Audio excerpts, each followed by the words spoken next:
gecesi çoxdu deyənim, bu da gecesi saniyeler donur, bitmir bu ağrı. Tek hayat yolum yarım ve yine güne benzetti zulmet geceni. Ölmedim, tapabilseydim ki harda kimler necedir. Bilmedim, demene niye gelmedin. Ne kadar dedim, niye dedim, bilmedin.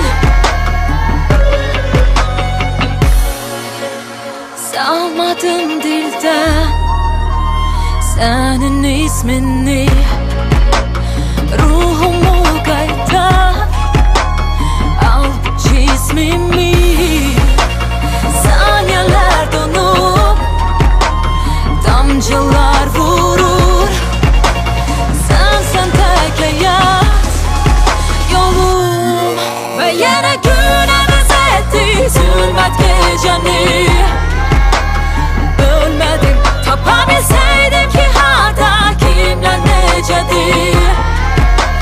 Bilmedim, demene niye gelmedin. Ne kadar dedim, niye dedim, bilmedin.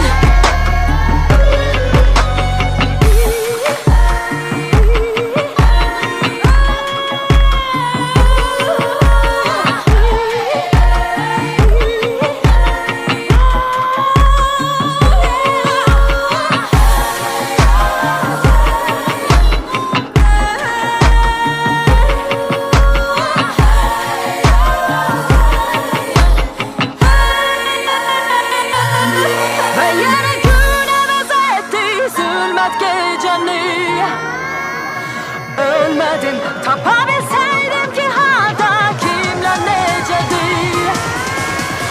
Bilmedim, demene niye